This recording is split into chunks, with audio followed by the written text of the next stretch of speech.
కుచేలోపాఖ్యానము. పరీక్షిత్తు మహాత్ముడగు శ్రీకృష్ణుని చేష్టితములను భక్తులపై అతని అనుగ్రహమును వినవలనని కోరెను. భగవాన్ యొక్క లీలను గుణములను ఎంతకాలము వినను వినవలను అనియే ఉండును, ఎంతకాలము చెప్పినను అవి అంతముందవు. సారం ఎరింగిన వాడు భగవాన్ని సత్కథలను ఎంతకాలమైనను చాలు అని తృప్తి నందజాలడు. విషయతృష్ణ గల మానవులకు భగవత్కథలో రుచింపవు, కానీ విషయ భోగములలో గల సారహీనతను ఎరిగే విషాదము నందినవాడు భగవత్కథలను వినకుండా ఉండలేడు.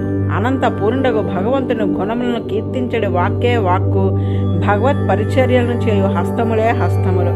స్థావర జంగమములయందు అంతటా నివసించే భగవాన్ని తలంచడి మనసే మనసు, భగవత్ కథాశ్రవణము చేయగల చెవులే చెవులు. చరచరాత్మకమగు జగత్తు అంతయో భగవంతుని శరీరమని ఎరింగి దేన్ని చూచినను భగవద్రూపంగా చూచి నమస్కరించుటకను భక్తులను అనుగ్రహించుటకను మానవుల వంటి శరీరముతో ఈ లోకమునకు దిగివచ్చి మన మధ్య నడుచుచున్న భగవానుని నమస్కరించుటకు ఉపయోగించు శరమే శరము. భగవంతుని రూపమును చూడగల కన్నే కన్ను. భగవత్ పాదోదకము, భగవత్ భక్తుల పాదోదకము శరణామృతముగా సేవించిన జనుల శరీరంలే శరీరములు. అట్టి భావన పరిపూర్ణముగా నిండిన హృదయము గల పరీక్షిత్తు భగవత్ కథలను ఇంకను వినవల్లని సుఖయోగిని ప్రశ్నింపగా, భగవానుడు వాసుదేవుని ఎందే లగ్నమై ఉన్న మనసు గల సుఖయోగి ఇట్లు చెప్పనారంభించెను. బ్రహ్మవేత్తల్లో అగ్రేసరుడు, ఇంద్రియ భోగములు ఎందు విరక్తుడు, కోరికలు చల్లారిన మనసు కలవాడు అగు బ్రాహ్మణుడు ఒకడు శ్రీకృష్ణునికి మిత్రుడై ఉండెను. అతడే కుచేలుడు. విద్యాభ్యాస కాలం నుండి వారిద్దరూ పరమమిత్రులు. అతడు గృహస్థాశ్రమమును స్వీకరించి భార్యతో కాపురము చేయుచు ఏది లభించినా దానితోనే సంతుష్టి నంది జీవించెడివాడు. ధరించుటకు తగిన వస్త్రములు లేక చినిగిన మాసిన వస్త్రములచే అతడు ధరించెడివాడు. అందుచే అతనిని అందరూ కుచేలుడు అని పిలిచెడివారు. అతని భార్య పతివ్రత. భర్త ఎట్లు ప్రవర్తించినను దాన్ని అనుసరించటియే ఆమె అలవాటు. అందుచే తరచూ వారికి ఆహారము ఉండేది కాదు. ఆకలిచే ఆమె కృషించి ఉండేది. ఒకనాడు వాడిన ముఖముతో శరీరము వణికిపోవచ్చు భర్తను చేరి ఇట్లు విన్నవించెను. సాక్షాత్తు భగవత్ స్వరూపుడు భగవానుడు శ్రీహపతియగు శ్రీకృష్ణుడు మీకు చెలికాడు కదా. బ్రాహ్మణులు అనిన శ్రీకృష్ణునికి అధికమగు ప్రీతి కలదు. నీవే రక్షకుడు అని ఆర్థించడి. వారిని రక్షించుటలో సమర్థుడు. కేవలము మోక్షంనేగాక అర్ధ కామములను కూడా భగవానుడు ప్రసాదించగలడు. మనము నోరు విప్పి చెప్పకున్నను ఒక్కసారి చేరినంత మాత్రంలోనే మనసులోనున్న భావములను ఎరుంగగల సర్వజ్ఞుడు. అతడు అంత గొప్పవాడైనను తన్ను ప్రేమించిన వారిని ప్రేమించడి స్వభావము కలవాడు. సత్పురుషులకు ఐశ్వర్యము శ్రీకృష్ణుడు ఒక్కడే. అతన్ని ఒక్కసారి సమీపించినా చాలు కుటుంబముతో కృంగిపోవచ్చున్న మనకు కావలసిన ధనమును ఐశ్వర్యమును ప్రసాదించగలడు. మనము ఏమీయో చేయనక్కర్లేదు. స్మరించినా చాలు తానే వారికి వశపడును. అట్టివాడు అల్పసారములకు అర్ధ కామములను తనను సేవించే వారికి వసంగడ. మీరు అతన్ని ఆశ్రయింపుడు.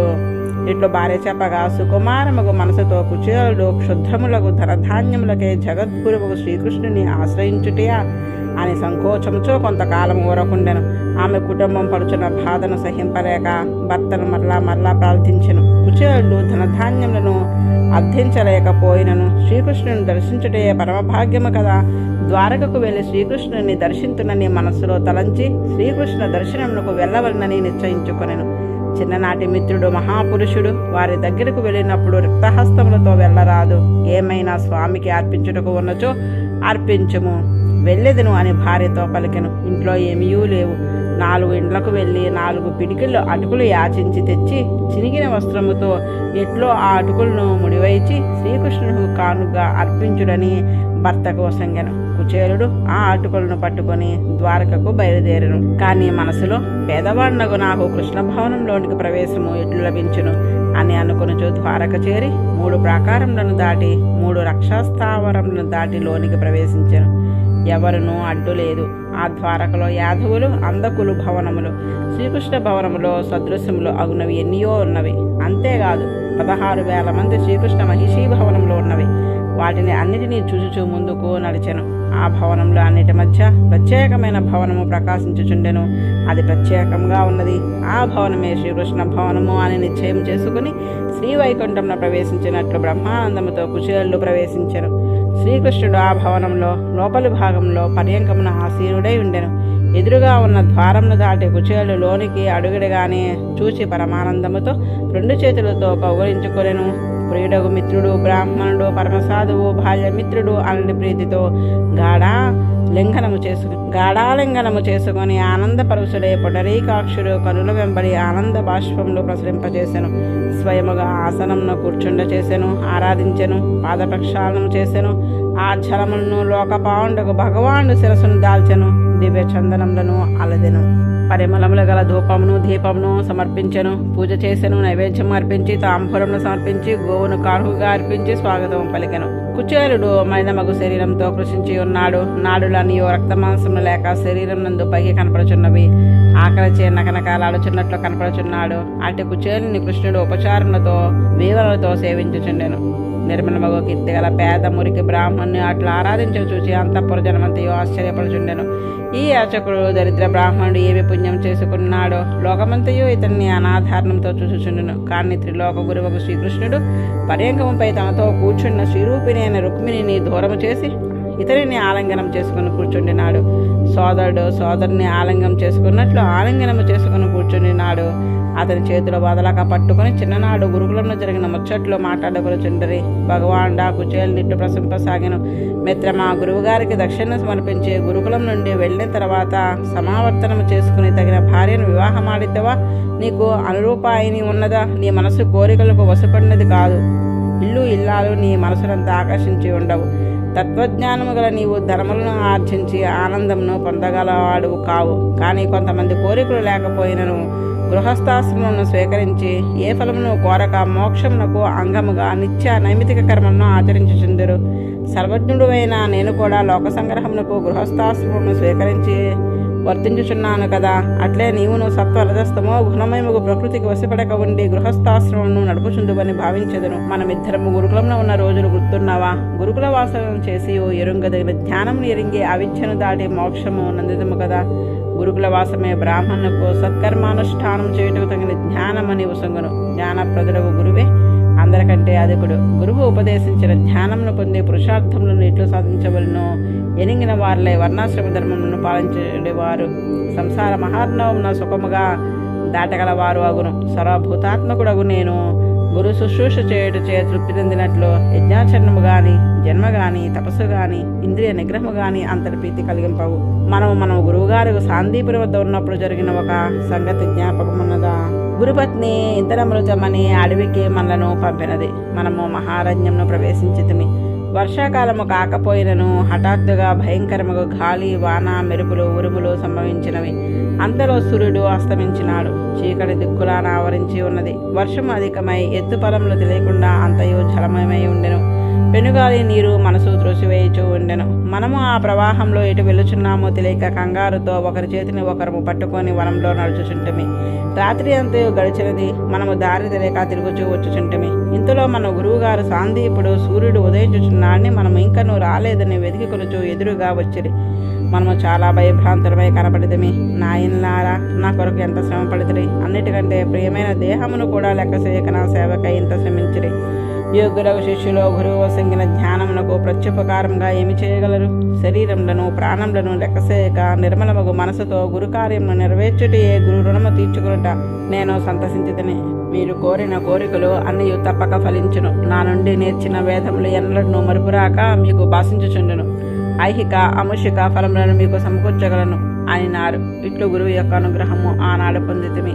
మానవులు గురువు అనుగ్రహము చేతనే మనోరథములు ఈడేరిన వారు అగుదురు. ఇట్లు భగవాను మిత్రుడకు కుచేలునితో సంతోషంతో చెప్పుచుండెను. అప్పుడు కుచేలుడు, ప్రభు, నీవు ఎవరో నాకు తెలియను.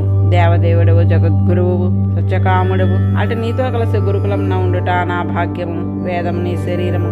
సమస్త పురుషార్థములను ప్రసాదించు వేదమే నీ శరీరము. అట్టి నీవు గురుకుల వాసము చేయుట మనుషుడుగా నటించుటయే కాదు, నా వంటి వారికి మనోరథములు ఈడేర్చుటకే. కుచేలుడు ఇట్లా మాట్లాడుచుండగా శ్రీకృష్ణుడు మందహాసము చేయుచు సర్వభూత మనోభిప్రాయము ఎరుంగజాలిన వాడు కనుక ఇట్లా పలికెను. మిత్రమా, నీ ఇంటి నుండి నాకేమి తెచ్చితివి? మిత్రునికి ఏదో కానుక తెచ్చి ఉందువు. ఎంత స్వల్పమైనను ప్రేమ గలవారు ప్రేమతో వసంగినది కోటి గుణతమగు ప్రీతిని కలిగించును. ప్రేమ లేని వారు ఎంత అధికంగా సమర్పించను, అది నాకు సంతృష్టి కలిగించదు. నన్ను ప్రేమించేవారు ఏ వస్తువులు సమర్పించినను వారు సమర్పించే వస్తువు కాదు, నేను పొంది ఆనందించుచున్నది వారి ప్రేమను. ఆకు, పువ్వు, పండో, నీరో ఏదైనా సరే ప్రేమతో సంగిన, ప్రేమతో ఇచ్చిన దాన్ని నేనే ప్రీతితో ఒళ్ళు తెలియక అనుభవింతును. ఇట్లా మాట్లాడచ్చు శ్రీకృష్ణుడు. సర్వభూతాత్మకుడగు భగవానుడు అతని రాకలోని రహస్యం నిరుంగును. ఐశ్వర్యంను కోరి వచ్చిన వాడు కాదు, తనకు దర్శించి మోక్షం నొందవలని తప్ప వేరొక కోరిక అతనికి లేదు. భార్య ప్రేరణించే పతివ్రత యొక్క భార్య మాట కాదనలేక ఆమె సంతోషించవలని వచ్చినాడు. దేవతలకు కూడా దుర్లభముగా ఐశ్వర్యంను ఇతనికి వసంకుదనని మనసులో అనుకుని చిరిగిన బట్టలో మూటగట్టి తెచ్చిన అటుకులను తానే లాగి కొని విప్పి పరమానందంతో ఇట్లనుచున్నాడు. మిత్రమా, నాకు అటుకులు ఎంతో ఇష్టము. నీవు తెచ్చిన అటుకులు కలిగించిన తృప్తి విశ్వమంతయు సమర్పించినను నాకు కలగదు అనే పిడికిలతో అటుకులను తీసుకొనిను. రెండవ పిడికిలతో కూడా తినవలని తీయగా రుక్మిణీదేవి తినకుండా చెయ్యి పట్టుకుని వారించుచు ఇట్లా పలికెను. విశ్వాత్మకులకు మీరు ఒక పిడికడు అటుకులు తినుటచే విశ్వమంతయు తృప్తి నందినది. ఈ లోకములలో పై లోకములలో కుచేలుడు పొందరాని ఐశ్వర్యం ఉండదు. ఇక రెండవది ఆరగించనచో మాతో కలిసి మీరు కూడా వాని ఆధీనం సంతరించవలసి వచ్చును అని సూచించుచు వారించెను. బ్రాహ్మణుడు ఆ రాత్రి శ్రీకృష్ణ భవనమును భుజించి సుఖముగా పరుండెను. స్వర్గమునున్నట్లుగా అతను భావించెను. తెల్లవారినది. తన మిత్రుడు శ్రీకృష్ణుడు అభినందించి కుచేలునకు మరలిపోటుకు అనుజ్ఞనొసంగెను. కొంత దూరం కృష్ణుడు అతన్ని సాగనంపెను. నమస్కరించి వీడ్కొల్పి శ్రీకృష్ణుడు వెనుకకేగను. కుచేలుడు ధనము అడగలేదు, శ్రీకృష్ణుడు వసంగలేదు. కుచేలుడు ఎట్లు వచ్చినాడు అట్లే వెళుచున్నాడు. దీనుడే భగవాన్ని ధనమును యాచించుటకు కుచేలుడు సిగ్గుపడెను. మహాపురుష సందర్శనముచే మహదానందము అనుభవించెను. తిరిగి వచ్చుచు ఆహా, కృష్ణునికి బ్రహ్మవేత్తల గౌరవం ఎంత గొప్పది. అతడు బ్రహ్మణ్య దేవుడు. వక్షస్థలమును లక్ష్మిని ధరించిన లక్ష్మీపతి. దరిద్రుల్లో అగ్రసేనునకు నన్ను ఆలింగనము చేసుకున్నాడు. పాపాత్ముడను దరిద్రులను నేనెక్కడా? శ్రీనికేతుడు శ్రీకృష్ణుడు ఎక్కడా? అతను నన్ను ఆలింగనము చేసుకుంటే ఏమి? నేను బ్రాహ్మణుని చెప్పుకుంటకు కూడా తగను, నీచుడును అని ఎరిగియు తన బాహులతో కౌగలించుకొనెను. లక్ష్మీదేవి అవతారముగు రుక్మిణీదేవి కూర్చుండదగిన పాన్పుపై సోదరుని కూర్చుండబెట్టినట్టు నన్ను కూడా కూర్చుండజేసినాడు. వాలవ్య జనము చేతదాల్చి పట్టపురాణి అయిన రుక్మిణీదేవి నాకు విసిరినది. దేవదేవుడగు ప్రభువు దేవతలను ఆరాధించినట్లు నాకు పాద సంవాహదలను చేసి గౌరవించినాడు. ధనమును వసంగుడిచే ఏమి లాభము? ఈ లోకములో పాతాళములో స్వర్గంలో లభించే సర్వసిద్ధులకు మూలము ఆ భగవాన్ని శ్రీపాద సేవనము. అంటే భగవానుడు నన్ను సేవించినాడు. ధనము సంగిన మదించి నన్ను స్మరించడు, మరిచిపోవును అని కరుణించి నాకు ధనమును వసంగినాడు కాడు, మహోపకారం చేసినాడు అని తలపోయొచ్చు ఆనందించుచు తన ఇంటి వద్దకు వచ్చెను. తాను ఉండడి ఇల్లు కనిపించుటలేదు. సూర్యచంద్ర ప్రకాశము గల విమానములతో ప్రాసాదంలో కనపడుచుండెను. వాని జుట్టును విచిత్రములకు ఉపవనములు ఉద్యానవనములు నిండి ఉండెను. అందు పక్షులు కొయ్యచుండెను. ఈ మధ్యలో తామరకులు జలవాయువులు పద్మోత్పల పరిమళములను వెదజల్లుతూ వీచుచుండెను. ఆ భవనం నందు అలంకరించుకున్న స్త్రీలు పురుషులు పరిజనము తిరుగుచుండెను. కుచేలుడు చూచి ఇది ఎవరి భవనమో అని, ఇది మా ఇల్లు ఉండేది చోటు కదా అని ఆలోచించుచుండగా దీపపు కాంతితో వెలుగుచున్న పురుషులు స్త్రీలు ఎదురు వచ్చి వాద్యములతో కుచేలునకు స్వాగతము చెప్పిరి. భర్త తిరిగి వచ్చినాడని ప్రీతితో హర్షాతియాసంతో లక్ష్మీదేవియే రూపుదాల్చినట్లు కుచేలుని భార్య ఎదురు వచ్చెను. ఆమె ప్రేమతో పతిదేవుని చూచి కన్నులు నీరు నిండి పతివ్రత అగురిచే బాహ్యంగా ఆలింగనము చేసుకొనలేక మనసులనే కౌగలించుకొని నమస్కరించినది. బంగారు ఆభరణములు దాల్చిన దాసీల మధ్య దివ్యకాంతితో వచ్చుచున్న భార్యను కుచేలుడు చూచెను. ఆమెతో కూడి తన మందిరంను ప్రవేశించెను. ఆ భవనమున మణిస్తంభములతో ఒక భవనము మహేంద్ర భవనము వలె కనపడెను. పాలనురుగు వంటి తెల్లని పాన్పులు, దంతము, వెండి మొదలగు విలువైన వస్తువులతో చేయబడిన పరికరములు, బంగారు ఆసనములు, మెత్తని ఆస్తరణములు, రత్నదీపములు ఆ భవనమున ప్రకాశించుచుండెను. ఆ బ్రాహ్మణుడు సర్వసంపదల సమృద్ధి కలిగినందుకు కారణమేమని ఆలోచింపసాగెను. యదుశ్రేష్ఠుడు భగవాన్ని దర్శనమే ఈ సంపదలు కలుగుటకు కారణము. కానిచో దరిద్రులకు ఇంతటి సమృద్ధి ఎక్కడిది? ఎదురుగా ఉన్న నాతో ఏమియో చెప్పక ఇదిగో వసంగుచున్నాను తీసుకునుము అని పలుకుగా పరోక్షముగా వసంగినాడు. నన్ను ప్రత్యక్షంగా సేవించుట కంటే భోగభాగ్యములు ఏమున్నవి? నన్ను సేవించి ఆనందించిన వానికి కోరకపోయినను వానికి తెలియకుండగానే సర్వసంపదలు లభించునని నాకు తెలియజేసినాడు. యాచించిన ఏమీ వసంగలేడు. ఇంత ప్రేమతో వచ్చిన వానికి నేను ఇచ్చినది ఏమాత్రము అని సిగ్గుతో అట్లు చేసి ఉండెను.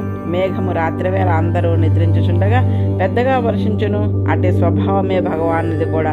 భగవాన్ని స్వభావము ఎంత ఉదారమైనది, ప్రేమగలవారు అర్పించినది ఎంత అల్పమైనదను ఎంతో గొప్పదని మహానందము నందును. ఉభయ విభూతులను తనవిగా గల భగవానుకు పిడికటి అటుకులు ఏమాత్రము అయినను ఎంతో ప్రీతితో వాణ్ణి స్వీకరించినాడు. ఇంతటి మహైశ్వర్యం నాకు వసంగుచున్నానని నాతో చెప్పక ఏ రహస్యంగా వసంగినాడు. అట్టి భగవాన్ని ప్రేమయే ప్రేమ, వాని తోడి మైత్రియే మైత్రి. అతడే మేలుకోరువాడు, వాని దాస్యమే దాస్యము. సకల గుణ పరిపూర్ణుడు మహానుభావుడు అగు శ్రీకృష్ణునితోనే నాకు సౌహృదయము, సఖ్యము, మైత్రి, దాస్యము జన్మ జన్మలకు కలుగుగాక. అట్టి వానితో విశేష సంబంధం కలిగిన నాడు వాని భక్తులతో కూడా నాకు సహవాసము ఏర్పడను. తన యందు భక్తి గల వానికి సంపదలను, భాగ్యమును, విభూతులను వృద్ధి నందింపడు. అది ఉన్నవాడు మదము కలిగి అవివేకము కలిగిన వాడగను, నరకంలో పడును. అందుచే భగవానుడు నాకు భక్తిని ఎల్లప్పుడూ కలిగించుగాక.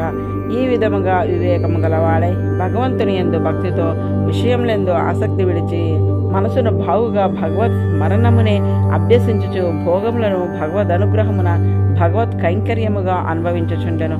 యజ్ఞ నిర్వాహకుడు బ్రహ్మాది దేవతలకు కూడా దేవుడకు భగవానుడు కూడా బ్రాహ్మణులనే అనగా బ్రహ్మజ్ఞాన సంపన్నులనే ఆరాధ్య దేవతలుగా భావించును. ఈ విధంగా శ్రీకృష్ణ మిత్రుడు భక్తుడు అగు ఆ బ్రాహ్మణుడు ఎవరి చేతను చేయింపశక్యము కాని భగవానుడు కూడా భక్తులకు వశపడి ఉండునని గుర్తించి భగవద్ దర్శనము చే భగవాన్నే వశపరుచుకొని ఆత్మబంధములను తెంచుకొని సద్గతిని పొందెను. బ్రహ్మణ్య దేవుడగు శ్రీకృష్ణ భగవాను ఈ లీలను వినిన నరుడు బ్రహ్మణ్యతను పొందును. భగవాన్ని యందు భక్తి కలుగును, కర్మబంధములు వీడును.